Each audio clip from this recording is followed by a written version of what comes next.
এটা হচ্ছে এটা তুলসীতলা।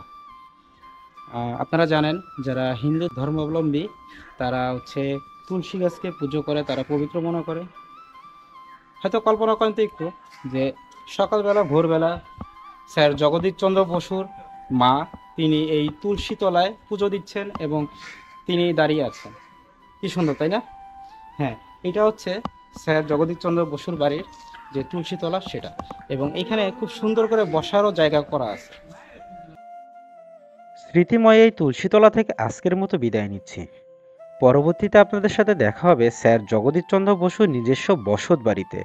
সেই পর্যন্ত আমাদের সঙ্গেই থাকুন। জামাল ইসলামকে ফলো করুন ফেসবুকে, এবং ইউটিউবে টাকলা টিকটকারকে সাবস্ক্রাইব করে আমাদের সাথেই থাকুন। আল্লাহ হাফেজ।